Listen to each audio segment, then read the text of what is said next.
I'll begin with 1 Corinthians 14, beginning with verse 30.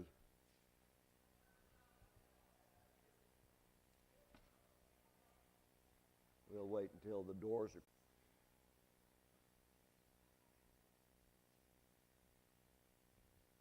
St. Paul has been talking in this chapter, of course, about how things should operate in a church service. And he comes to this: if anything be revealed to another who sits by, as under the authority of the Lord. But he says, let there be 2 or 3 people that do that. And one be quiet while another speaks. Then the first one that speaks, allow the next guy to speak. For ye may all prophesy one by one, all of you can, that all may learn and that all may be comforted, and the spirits of the prophets are subject to the prophets. Now God is not the author of confusion, but of peace, as in all churches of the saints. So what Paul is talking about here, he doesn't want the church to operate the way a lot of synagogues do, where the men would yell and holler at one another and interrupt one another. And of course the famous debates of Rabbi Shammai and Rabbi Hillel interrupting one another on the steps of the temple had become kind of a modus operandi in a lot of the synagogues.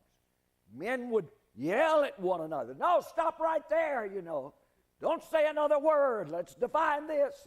And interrupting and so forth. Okay, Paul is saying, shut up and listen to one guy. Let him finish. And then you give your part. And he's talking about a graciousness. But now he brings this in. God is not the author of confusion. And in verse 34, we have this famous statement. Let your women keep silence in the church, for it is not permitted unto them to speak, but they are commanded to be under obedience, as also saith the law. And if they will learn anything, let them ask their husbands at home, for it is a shame for women to speak in the church. Ooh. And he'll go further in the letter to Timothy. I want to talk some about this. Some groups, some denominations make a hard doctrine out of this. I've been told any woman who gets up and preaches is going straight to hell for doing so. Yes, they teach that, some of them. It's a shame, Paul says. Let women keep silent in the church.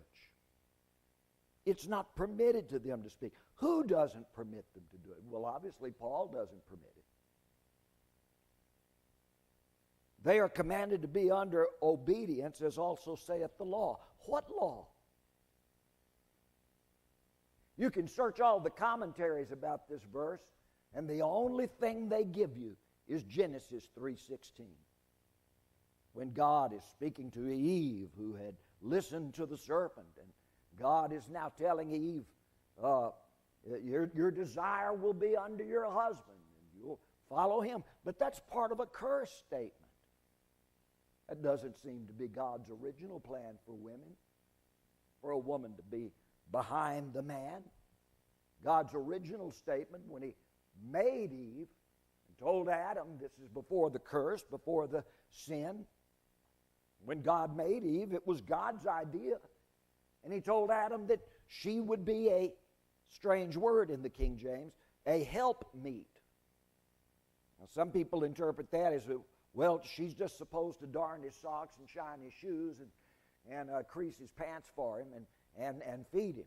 But that's not what the word means at all. I love pointing this out. In the Spanish, it doesn't say helpmeet. It says ayuda idónea, which means one who helps him as an equal, works with him as his equal. The French has another term for it. God makes Eve and calls her un aide semblable, which means a mirror image to him, one who semblable, one who resembles him. So looking into a mirror, you see something that's not you, but it's an image of you. And it is exactly the same as you, only opposite. You raise your right hand, the image looks like it's raising its left hand to meet you. The idea from the Hebrew is yoke fellow. The wife is made to be the man's yoke fellow. You think of two animals putting their head into a yoke. They're side by side, and they pull together as one, doing equal work. One won't move a step unless the other one is moving the same step. That's a matched pair. With the curse, God takes the yoke off of Adam and Eve. Says you won't be side by side now. God puts a harness on Adam, and Eve, the woman, is harnessed behind him. Of course, this is metaphorically speaking. So now we're in a harness arrangement. The strong horse or mule or ox goes first, sets the pace, and the one behind has to keep up. They're no longer walking side by side, caring for one another, doing the same work, but you've got a leader and the other one behind. Well, the horse in front, the man, the husband in the marriage, he gets to set the pace. And see where he's going. What does the horse behind him get to look at? Not his best features. And if he starts, and of course he's in front of her, so all the clods of dirt that he kicks up go into her face. And after a while, he's pulling too hard and going too fast, and the only way she has to slow him down is to stretch out her neck and bite him on the rump. Slow down, you're going too fast for me. And that's where the term backbiting comes in. It's not the best arrangement, but it's what God said. Eve, because you tempted the man after you were tempted by the serpent, now you will be subservient to the man. But that is not God's original plan for women. People speak of that as though that's God's ordination. The man first and the woman afterwards. And the man sets all the rules. You know, Jesus came to remove the curse of the law by fulfilling it all and then set us free. When Jesus spoke of the yoke analogy, he put himself in the position of the husband. And he calls to his bride, "Come unto me, all ye who are burdened and heavy laden, and get harnessed up behind me." No, he says it the strange way. "Take my yoke upon you. Be yoked side by side with me. I may be stronger than you, but I'm meek and lowly of heart. I'll slow down for you until you learn my pace. Take my yoke upon you and learn of me. For I am meek and lowly of heart, and you won't be under frustration. You'll have rest unto your souls." Here's the new Adam speaking to the new bride. And he says, "I want to be side by side with you." I feel a touch of the anointing while I'm saying this to you. This is the better picture of marriage. Paul says women are commanded to be under obedience, as also saith the law. What law? I've studied the law of Moses, find nothing there about women being subservient to men. Moses didn't think it an important thing to bring forth. only that one statement in Genesis where God speaks to the woman who's now brought the curse of the law upon herself. But not one thing in the prophets. Solomon, in all of his wisdom, writes nothing about man dominating a woman, and that be the will of God. Nor does David mention it. I think that's what we're getting to, Matthew. Yes. Yes. We have nothing in the prophets, nothing in the Psalms of David. Even Job and his friends in all their discussions never even bring this up. In fact, Job had a wife who felt it completely all right to give her point of view. There is nothing in the Old Testament where anyone says anything agreeing with Paul. Now, my idea is that if we're going to establish a doctrine, women must be quiet, they must not speak up in this church. Well, we've already broken that. Some of you women interrupt me regularly, I find out. You're free to do so, as far as I'm concerned. But if we're going to make a doctrine out of it, to form a doctrine to control people, I think you must have it in the mouth of 2 or 3 witnesses. And we've only got it in the mouth of Paul. That's my first argument. And Paul will say something even stronger than this in a letter to Timothy. But I'll get to that in just a moment. Jesus says nothing about this. In fact, if you read the Gospel of Luke, Luke speaks more about women helping the ministry of Jesus than any of the other 3 Gospel writers. In fact, in our Bible class tonight, we'll be studying things that are unique in Luke.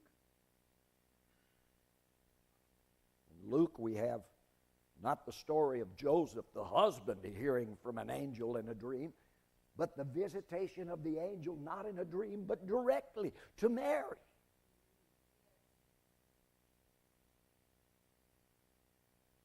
We also have, by the way, well, I'll get to this later, something else in Luke that's interesting.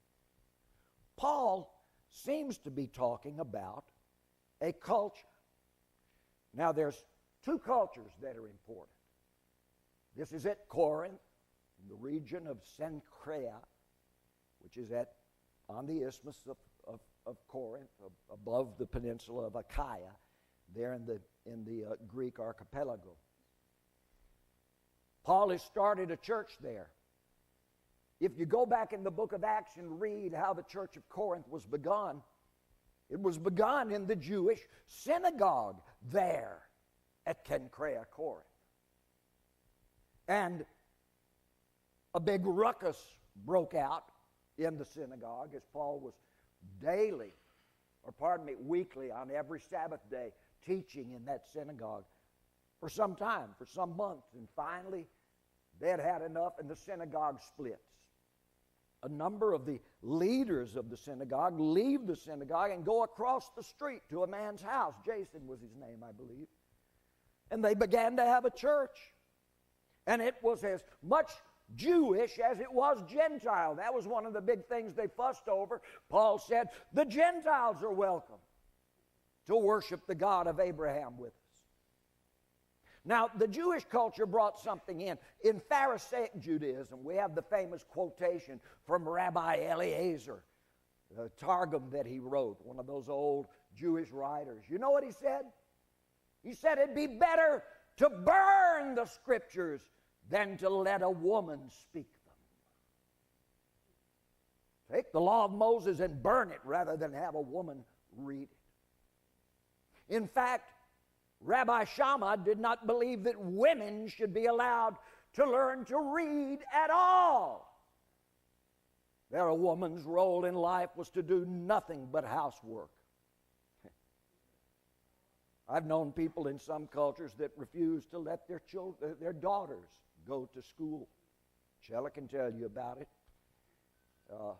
Where only when daddy's out of town on a trip can the girls run over to a little school and learn a little bit. And don't dare tell daddy that they win. The school teacher says, come, is your dad out of town? Come, sit and learn something. But they have to do all their learning on the side. Why? Because in a culture like theirs, it was misogynistic and the man runs everything. A kind of cultural machismo. Now that was not only prevalent in some of the Jewish synagogues. Only men can come into synagogues. Synagogues that did permit women, the women had to sit outside in silence. Could not come in. Only boys who had passed their bar mitzvah could now. The whole point of it was now the young man can come and sit with the men in the synagogue. And of course, those discussions, anyone could interrupt anyone. They did a lot of yelling. In Greek culture, you had something similar. The academies were attended only by men. Places of learning, only by men. Women could come and sit behind the group of men, but they were not allowed to speak at all. So Paul is dealing in Corinth with both the Greek and the Jewish culture. But is this really the way Paul feels in general? He has already stated in another epistle that in Christ there is neither male nor female. As far as God is concerned, when He looks upon you, He doesn't see your sex, or the nicer word gender, which is not really, gender's a grammatical term, not a biological one, but I guess nicer to say gender. But God doesn't look at that. God looks at your character, your giftings. Do you have giftings, and do you have the character to use your giftings properly? That's what gives you the commendation from God. I had a preacher get in my face one time because I went and preached several times at a church that was pastored by a woman. And he said, "And you support that?" I said, "Oh man, she does a great job. She's been pastoring that church for decades." He said, "That's a stink in the nostrils of God." Right there. I said, "Now just, you hold on a second." He said, "Nope, I've seen them try to do it. I've never yet seen a woman pastoring a church that did a good job." I said, "Well, you just haven't seen enough, because there's a lot of them out there.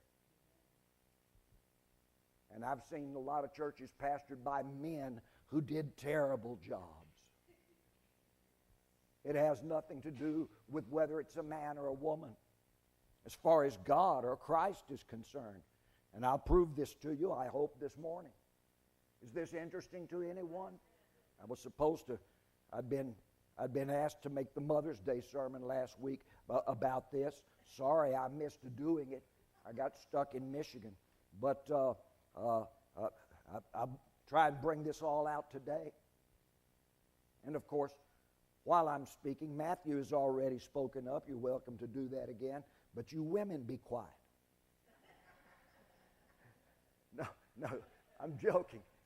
Any of you can speak up at any time, because this is important. And I told the fellow, look, there's a lady that had a gift. She's teaching the Bible with a few people. They begin to recognize that she's better at it than they are, and they let her speak. It naturally occurs that she falls into a leadership position. Before long, more people who like her teaching gather around and ask her to start the church. And she founds a church with them. She's got a group of elders with her. They work with her. She doesn't do anything without their counsel. She's a married woman. Her husband recognizes her giftings and approves. She's not usurping authority over him. He's giving her authority to do it. And they've done it together. He does the books and cleans the church and everything, and she does the preaching. And if there's a group of people that are fed by that, then so be it. And if you don't want to go to her church because she's a woman, nobody's insisting that you do. But don't stand aside and badmouth them if God's doing something among them. That's their business, and she preaches by the consent of her congregation. Not only by their consent, but by their insistence and approval. Leave it alone. And then, of course, we have Paul. Let me read you this. Might as well go to the Timothy version right now. Timothy was trying to pastor a church also among Greeks. And if we read 1 Timothy, we get hints at the different kinds of problems that Timothy was having establishing these Greek and Cretan people who are also a machismo type society, a lot of misogyny. The woman is the lesser being. And so Paul speaks to that. 1 Timothy chapter 2, verse 11. Let the woman, singular, learn in silence with all subjection. But I suffer not a woman to teach, nor to usurp authority over the man, but to be in silence. And then he goes into this Adam and Eve thing that I've already mentioned. These are the only two places in the Bible saying any such thing as that, and they're both spoken by the same guy. Paul needs to be able to say, come stand by me, Moses. Come stand by me, Abraham. Abraham would say, I'm not backing that up, Paul. I'm not backing you up in that. God done fussed at me about that once and told me, Abraham, see that thou doest everything thy wife Sarah tells thee to do. I'm not going to get into this with you, Paul. Especially not in front of Sarah and God. By the way, that's Chella's favorite verse in the Bible. See that thou doest all that thy wife telleth thee to do. I think Paul is speaking here to Timothy. You want to get a church going here. You want to get it right. You're going to have to bow to their culture. Don't let it be thought. He had said this earlier in 1 Corinthians also, that there's a lot of women in the church and their husbands aren't coming, and those women take off their headpieces. You see, married woman in that culture, once she's married, she has to keep her head covered with a kind of a what do you call it? All I can think of is a shawl. And if a woman in public takes that off, she's defying her husband. But these women were coming in churches and standing up to prophesy or teach and taking this off as though to say, I don't need my husband's approval to do it. Well, you're usurping authority. Whatever a woman does should be done in the agreement and support of her husband. We have at the end of Romans chapter 16. Let me see if I can get to it here. Romans chapter 16, verse 1. Paul has never been to Rome when he writes this epistle. He had learned about a church in Rome over in Acts. I'll just read this to you. Acts chapter 18. When Paul had first arrived at Corinth, he found a certain Jew named Aquila, born in Pontus, lately come from Italy, with his wife Priscilla, because the Emperor Claudius had driven all Jews out of the city of Rome. So this Aquila and Priscilla had come to Corinth. And Paul meets them, and they are Christians, and they told Paul about a church in Rome. And it's because of their testimony that Paul begins to write a letter to these Christians in Rome. Aquila and his wife Priscilla. And we get down to a place in the same chapter. This is Acts 18. You don't have to turn to it. There's a man named Apollos from Alexandria. He's a Jewish man, but now also a Christian. And he comes up to Corinth preaching some stuff. And he begins to speak boldly in the synagogue. And when Aquila and Priscilla heard him, they took him aside and expounded unto him the way of God more perfectly. Now, here's a man and his wife, and sometimes in this chapter it says Aquila and Priscilla. Sometimes it puts her first, Priscilla and Aquila. And these two seem to be working side by side. I can just see Aquila explaining something to Apollos or to Paul and then saying, and what do you have to say, dear? And Priscilla will jump in and say, well, I see this. And Aquila would nod his head, and when she's finished, back to you, dear. And he would say some more. And I think that's the way Paul is calling for it. They don't shut one another up or usurp one another, but they work together in this. And I see absolutely nothing wrong with any such thing. Now, back to our Corinthian statement, when Paul says about women speaking up in the church, well, I want to remind you that 4 chapters earlier, back in chapter 11, Paul had already said, if any woman prays or prophesies in church, let her do it with her head covered. He's not saying she can't preach, that is, teach or prophesy, but she must show that she's under subjection to her husband. Some of those husbands aren't coming to church. And one of the reasons they don't come is because they feel like the church has stolen their wives from them. When you're in church, ladies, let everyone know you're under subjection to your husband, and your graciousness toward your husband might win him. But if you just come to church and say, I'm not married to him anymore, I'm married to Christ, well, you'll never win your husband. The graciousness of your husband has to do with it. So bring your husband to church and speak up only with his support. Somebody said, well, what if he doesn't support me? I've still got to obey God. No. The spirit of the prophet is subject unto the prophet. Be quiet. Pray for your husband. Bring him in. Eventually, God will move upon him, hopefully. And wait. Win your husband. And finally, he'll release you to share the same giftings with others that you've shared with him. That seems to be Paul's model. Back to Romans chapter 16. Paul is closing out the book of Romans. This is the last chapter. He's going to mention about 30 names of people in the church in Rome that he has heard of, and he salutes this one and that one. And then a few of the names of people in Corinth that have learned about their church in Rome, and they're sending their greetings. Paul mentions all of this. He's written out the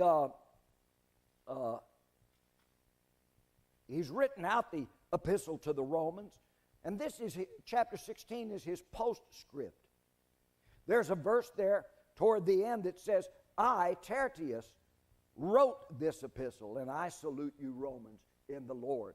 Well, if Tertius wrote it, I thought it was from Paul. Obviously, Paul dictated it to a scribe named Tertius, and Tertius gets to sign his name at the end. So we have all this long list of names in Romans chapter 16. But guess who the first name is? I commend unto you Phoebe, our sister, which is a servant of the church which is at Cenchrea, that is, Corinth. She's from the Corinthian church. Next verse. And that you would receive her in the Lord as becometh saints, and that you assist her in whatsoever business she has need of you.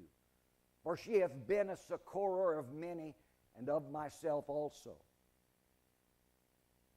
It is thought generally that once the epistle to the Romans was written, rolled up in a scroll, a copy of it made for Paul's own archives, it was put in the hands of this woman, Phoebe, and that she was the one commissioned by Paul to bring the epistle to the Romans and read it at the Roman church. A few others were with her, but she's the very first one named. Her name, Phoebe, means brilliance. And she has been an associate of Paul's in ministry in Corinth. The big argument that some of these doctrinaires have, that women should not be given a position to speak in the name of the Lord whatsoever, I think there's, of course, great conflict in all of that. I've already mentioned that we find nothing like that stated in the Old Testament, rather the opposite. Most famous, the prophet Joel. Turn with me to Joel chapter 2, verse 28, where God says, "And it shall come to pass afterward that I will pour out my Spirit upon all flesh." You go back and look at that, all flesh doesn't just mean interracially, but also intersexually. And he really forces it. That meaning by the next phrase, "And your sons and your daughters will prophesy." Whether old men or young men, they'll dream dreams and see visions. St. Peter quotes this on the day of Pentecost. "It shall come to pass in the last days, saith the Lord, I will pour out my Spirit upon all flesh." On the day of Pentecost, about 120 people were present, and we're let to know that they are both men and women.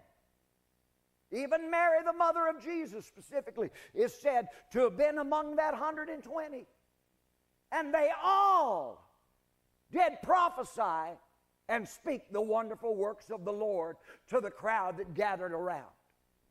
Oh, I feel a touch of God just telling you this. And so, the big argument that the doctrinaires give me is that, God does not empower a woman to speak in His name at all. And of course, I always go to the Old Testament and say, what about the prophetess Huldah? What about Judge Deborah? Do you know this? I noticed a few people nodding when I said Deborah, but nobody responded to me at all when I said Huldah. Do you know who the prophetess Huldah was? Oh, 2 Kings chapter 22. The nation of Israel or the nation of Judah, there was no more Israel. Those 10 tribes of Israel had been destroyed.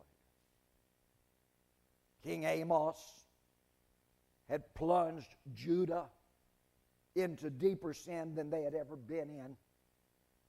He's assassinated after 3 years of reigning, and his son Josiah, who is only 8 years old, is crowned king. No one knows what kind of a king Josiah will be. 2 Kings 22, beginning with verse 1. I'm going to skip down through this a bit. Josiah was 8 years old when he began to reign, and he would end up reigning in Jerusalem for 31 years. Josiah not only knows nothing of the Bible, he's never heard of the Bible. He's never seen a scripture. He's never met a rabbi. He's 8 years old. His father was extremely wicked. His grandfather Manasseh, who had reigned for 55 years, had dragged Judah into greater sin than they had ever known. Josiah has no idea that anything like the Scriptures exist. The old temple has got cracks in the wall and weeds growing up out of the roof shingles and timber beams rotten with termites, and no one ever goes into it. Someone approaches the young king and said, one of the good things you could do, you know that building down the street? Nobody visits except a few old priests. He said, yeah, I've always wondered what that was. This is a little boy. They say to him, well, Your Majesty, that's the ancient temple built by King Solomon. It needs to be repaired.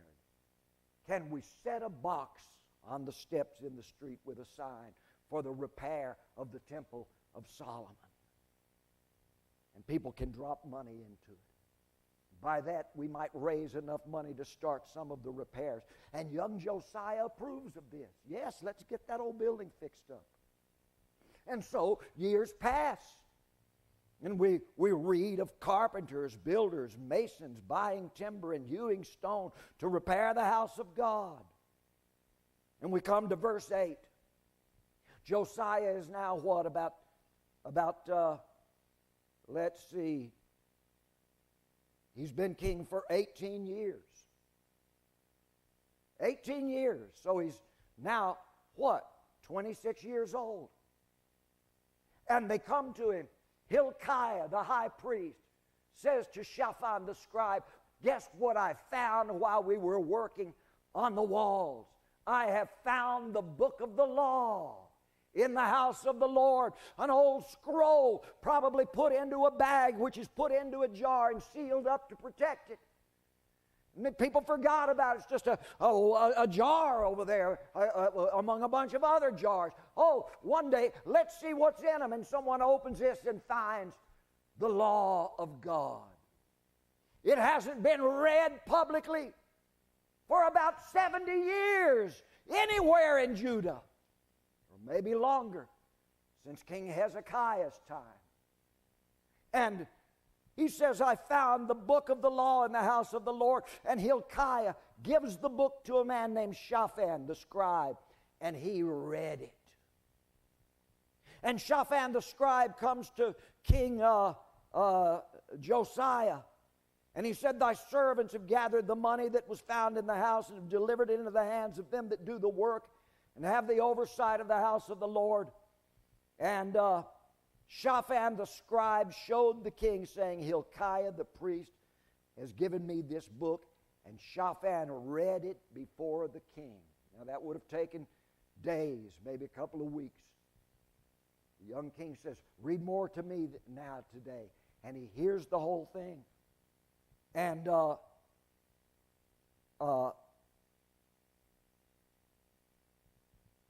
and it came to pass, when the king heard the words of the book of the law, he rent his clothes. Verse 13, the king says, I want you to go and inquire of the Lord for me and for the people and for all Judah concerning the words of this book that is found.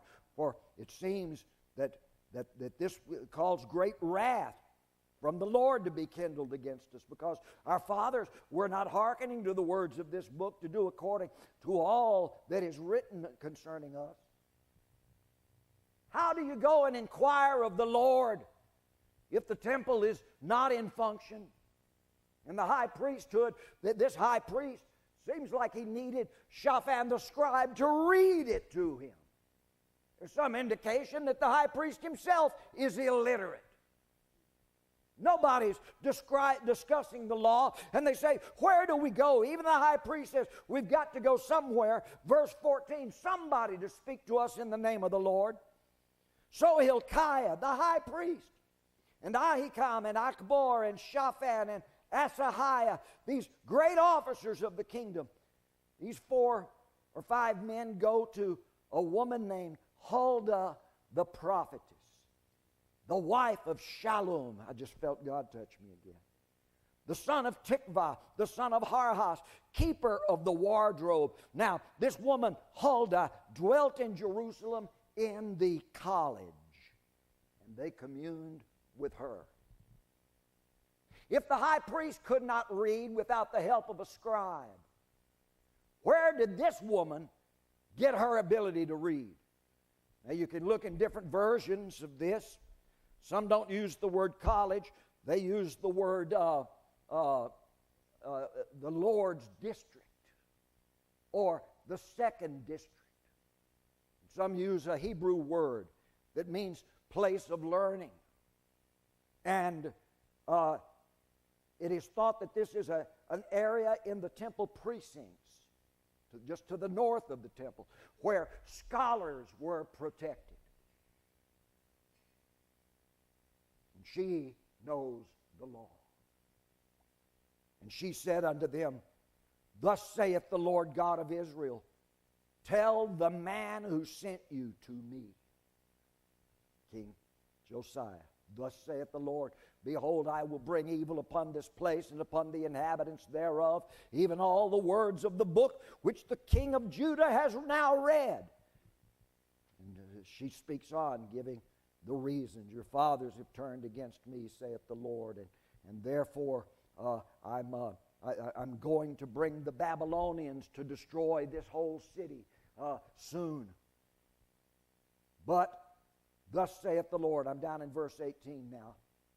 But to the king of Judah, which sent you to inquire of the Lord, thus shall you say to him, Thus saith the Lord God of Israel, as touching the words which you have heard, because your heart was tender, and you've humbled yourself before the Lord, when you heard what I spoke against this place, and against the inhabitants of it, that they should become a desolation and a curse. And because you have rent your clothes, King Josiah, and wept before me, I also have heard you, saith the Lord. Behold, therefore, I will gather you unto your fathers, and you shall be gathered into your grave in peace, and your eyes will not see all the evil which I will bring upon this place.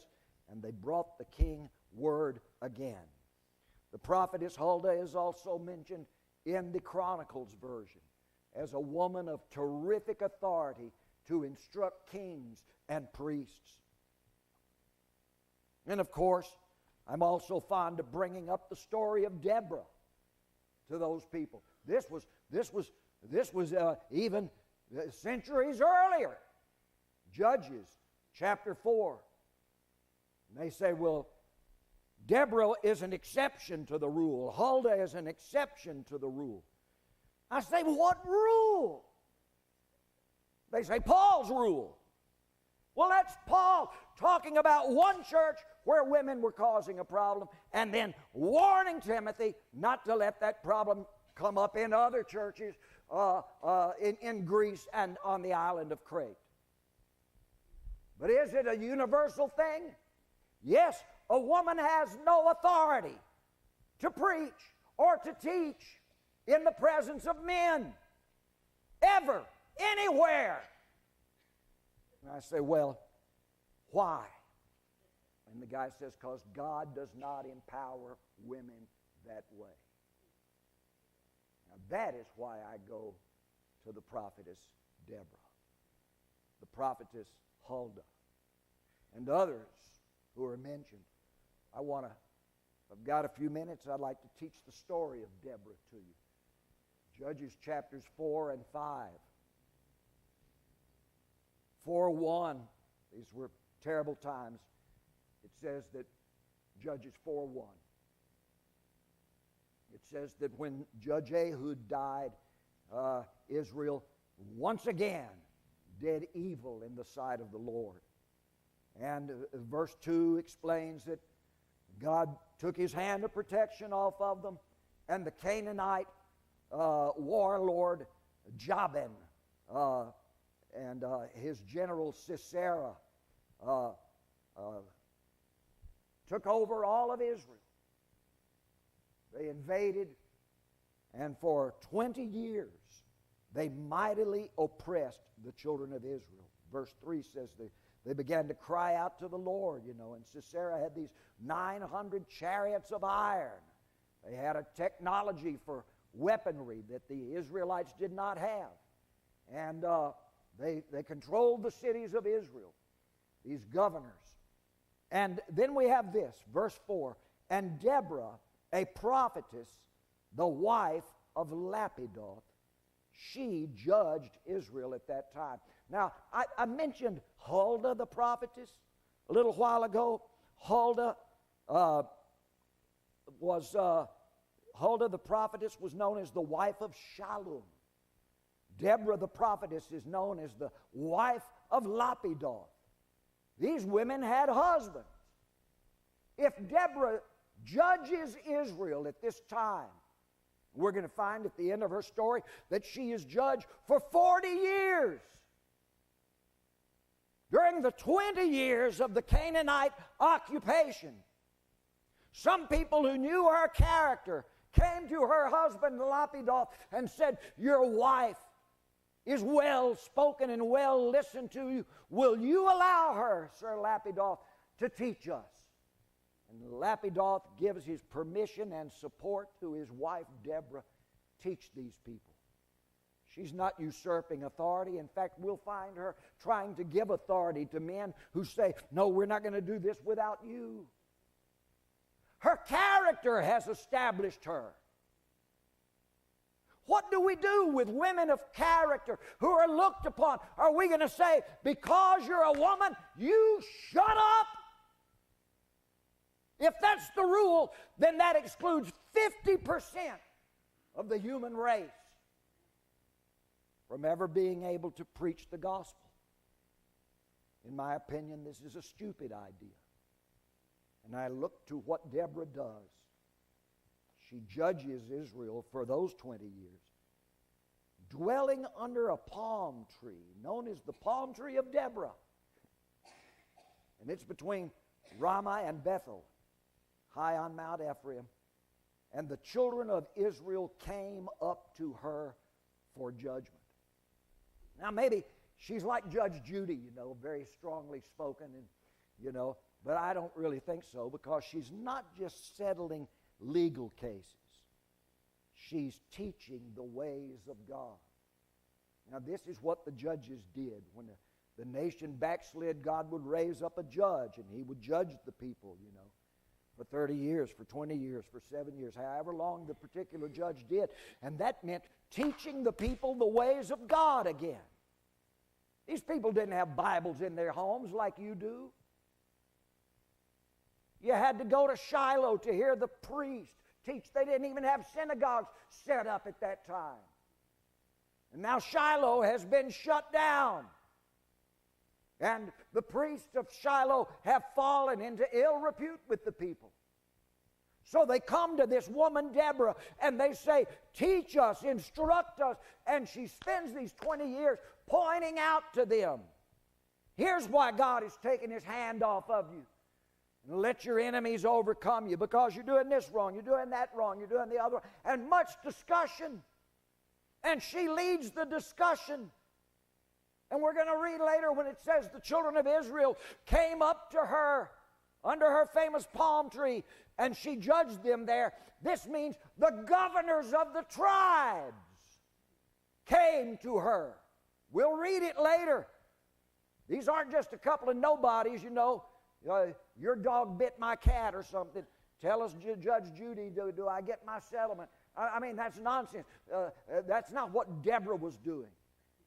She was teaching the big themes, establishing the Constitution in the hearts of the people. That Constitution being the law of Moses. She was literate, she was erudite, and she was authoritative. But she wouldn't have done it without their consent for her to do so. And even then, she is known as the wife of Lapidoth. She would not be speaking without her husband's permission, support, and probably insistence.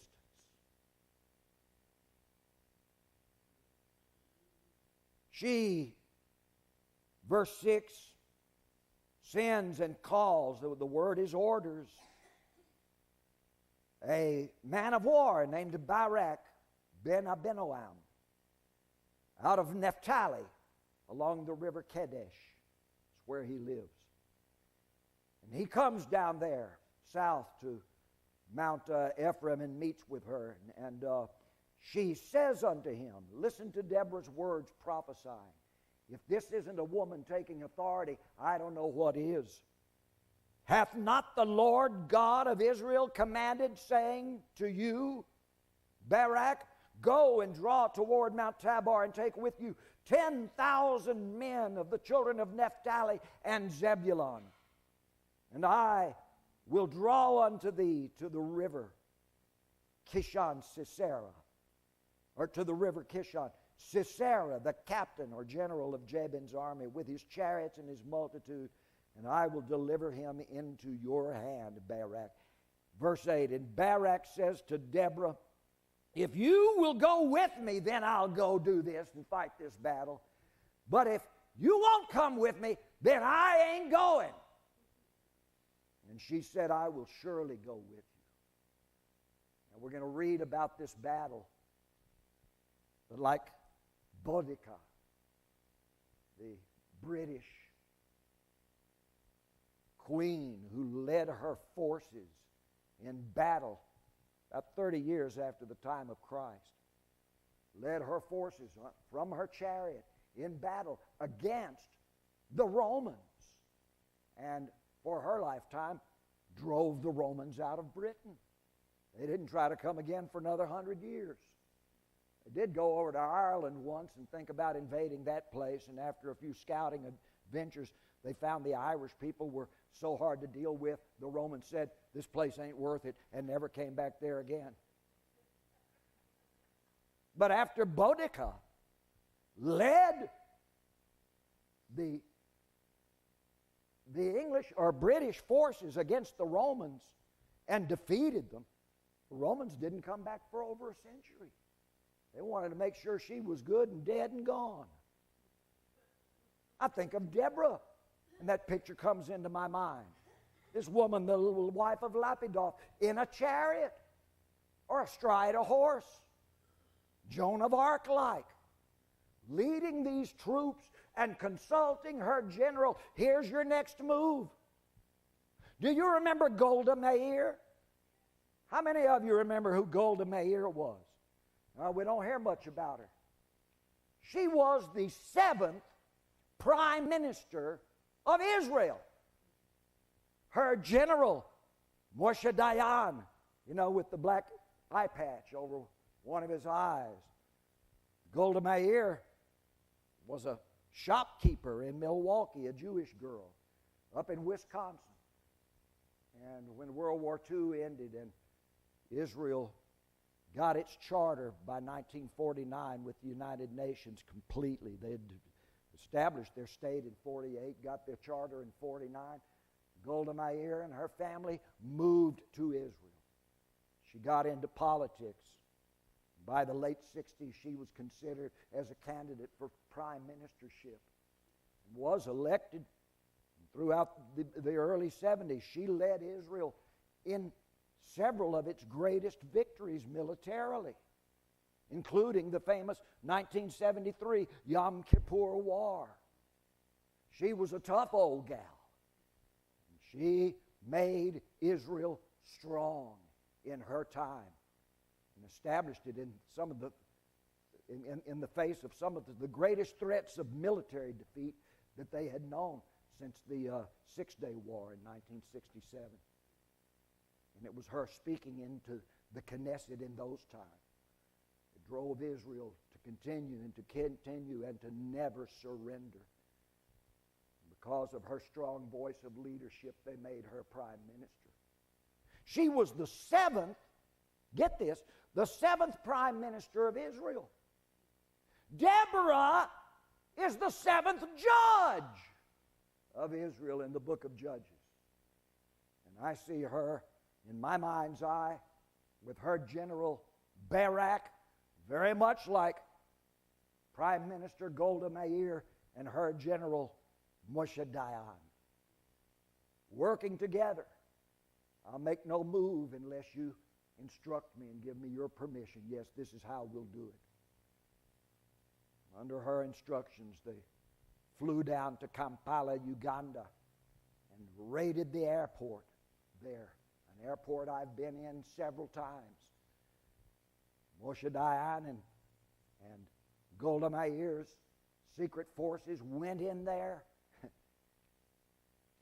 and set free, what was it, about 100 Israelite captives who had been taken off a plane by the dictator Idi Amin.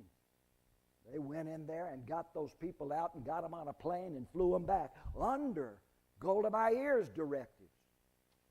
Agents of Israel went to Argentina and captured the great Nazi killer Adolf Eichmann and brought him back to Israel for televised trial that the whole world could see. And of course, she led them in victory in the Yom Kippur War against Egypt and Syria. Deborah arose, verse 9 says, and went with Barak to Kadesh. One preacher told me there was who was it? Elizabeth Dole was thinking about running for president years ago. And I said, have you ever listened to her talk? I like her. Bob Dole's wife. He said, nope, I'll never vote for her. I said, why not? He said, she's a woman. God doesn't ever put a woman in charge. I said, well, Margaret Thatcher's doing a pretty good job in Britain right now. See, I just don't buy any of that stuff. I think God, now you can feel different. You're welcome to think what you want about it. But if you don't let your wife stand up and speak in this church, I'll let my wife do it if she just will. Sometimes she does. That's up to you, I guess. We have, it says again at the end of verse 10, Barak went. He got these 10,000 men, and Deborah went up with him. Deborah's there through all of this battle. You can read the battle. Sisera, the enemy, Canaanite general, brings his 900 chariots down in verse 13. Comes to the river Kishon, and Barak in verse 14 says to Deborah, what do we do now? And she says to him, up! For this is the day in which the Lord has delivered Sisera into your hand. Is not the Lord gone out before thee? So at her words, you see, Barak went up from Mount Tabor with 10,000 men and defeated Sisera's army. But back in verse 9, she had said to Barak, if you go back to verse 9, yeah, I will surely go with you, notwithstanding the journey that thou takest shall not be for thine honor. You're not going to get the credit for it, for winning this battle. Well, he does get the credit for it, but not the whole credit. Barak is, for this victory, he's listed in the book of Hebrews. Chapter 11 is one of the faith heroes. The writer of Hebrews, probably Paul, left Deborah's name out of that list. Put Barak in. But Deborah had told him, the Lord shall sell Sisera into the hand of a woman. Well, here's how that happened. Go down to verse 17. Is this still interesting to you? Go to verse 17. And we've just read that Sisera, losing the battle, had jumped out of his chariot and run away on foot. Barak pursued after Sisera's chariots and after his host. And all the host of Sisera fell to the edge of the sword. There was not a man left. Wiped out all of them. But Sisera, verse 17, fled away on his feet. And he came to the tent of Jael, the wife of Heber the Kenite. For there was peace between Jabin, the king of Hazor, and the house of Heber the Kenite. Now, Heber was a Kenite. He's got this house there. Sisera has been at Heber's house before. They're friends. He knows if I can get to Heber's house, they'll hide me and protect me. Because Barak is out searching for me to kill me somewhere. Now, Heber is not a Jew. He's a Kenite. Somebody said that means he was a descendant of Cain. No, he wasn't. All of Cain's descendants had perished in the flood centuries before. These were Kenites, a clan of Canaanite people. And his wife Jael, most Targums do not make her a Jewish or Israelite person. She is a Gentile, the wife of a Kenite. And Sisera, General Sisera, has been in their home before. And he comes running up, you can read it, saying, hello, the house. And verse 18, Jael went out to meet Sisera and said, turn in, my lord, turn in to me, fear not. You know, my husband's not home, but you're most welcome. Come, hide in here. And he came into the tent, and she took a sheet and covered him. And he lies down, and he said to her, before I sleep, give me a little water to drink. I'm very thirsty. And she said, I'll not just give you water. I got a milkman left a big bottle of Borden's milk here at the door early this morning. She opens the bottle of milk and gave him to drink and covered him. Later we're going to learn it wasn't just milk, it was butter. In other words, you know, unchurned milk with the good clots of clabber and cream in it. And A very good thing to give someone. And again he said to her, stand in the door of the tent, and it shall be, if any man comes and looking for me, inquires, saying, is there anyone here? You'll lie to them for me, won't you? You'll say, no, no. She said, yeah, I'll do that. And he goes to sleep, lying there with the mantle over his body, covering him up, bowl of milk that he has lapped up like a cat, lying there near his head, and she slips out, and she takes a tent stake, a nail of the tent.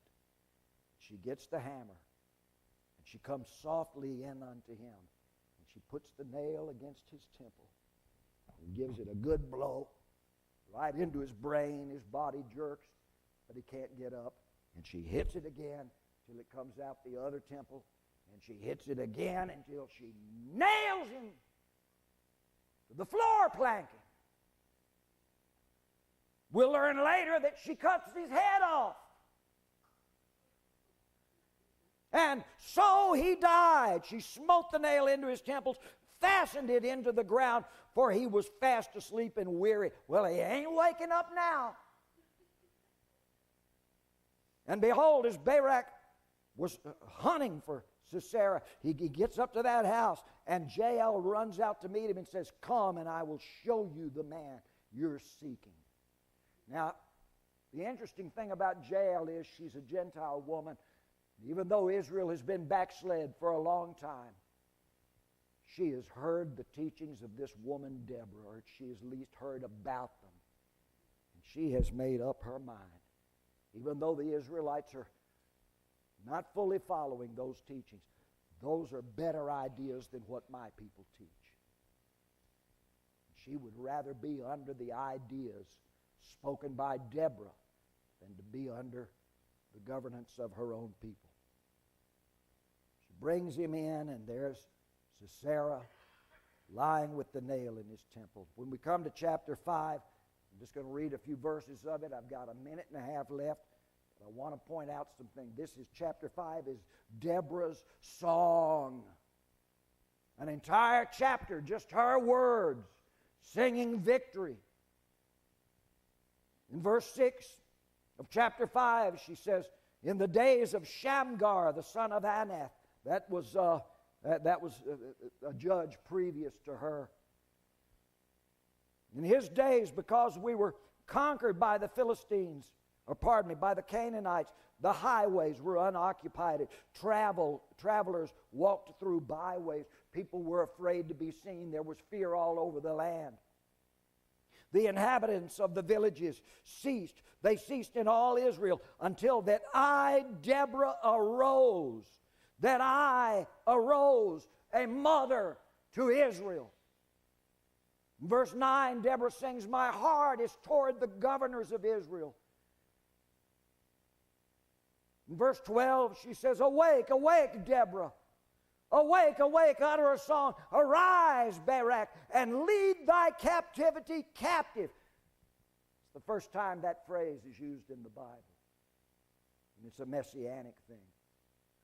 At the end of verse 13, Deborah says, the Lord made me to have dominion over the mighty. Ladies and gentlemen, if the scribes of Israel did not believe that Deborah had this authority, they would not have given her these 2 chapters of space in the Scriptures. Verse 15, the princes of Issachar were with Deborah. In verse 20, she claims that all of heaven was behind her in this fight. They fought from heaven, she says. The stars in their courses fought against Sisera for us. Then by verse 24, and I'm closing, Deborah says, blessed above women shall be Jael, the wife of Heber the Kenite. Blessed shall she be above women in the tent. We will not read that phrase ever again in the Bible. Blessed is this woman above all women until the angel Gabriel says it to Mary of Nazareth, the mother of Jesus. This is said of Jael. Well, we get down to the very end of verse 31, and it says, when Deborah's song is finished. The land had rest for 40 years.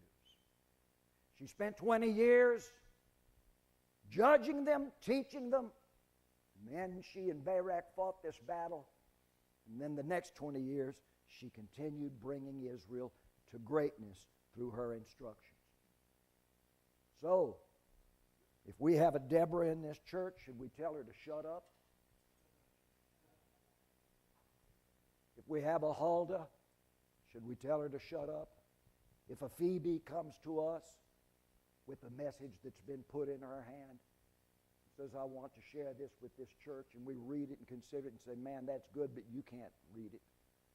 Give it to me, I'll read it. Put my name on it. Or should we let a Phoebe speak? I think the evidence comes from other witnesses throughout the Bible, and I haven't even had a chance to mention to you. A little tale I wanted to tell from Luke chapter 2 about a woman named Anna who for 84 years has lived in the temple and not departed from it, and speaks to all in the name of the Lord, and is recognized a prophetess. That tells me that not all Jews would silence a woman. Only some of the synagogues took up Rabbi Eleazar's business. Better to burn the scriptures than to let a woman look upon them. Not all of them believed that. Not all of them went along with it. And I'll tell you, there might be churches up and down the road that silence women from doing anything except teach small children in Sunday school. But I'm not of that mentality. I say if someone has something from God, I'm not going to see male or female in them. I just want to hear the gift of God spoken. God bless you. Thank you for your attention today.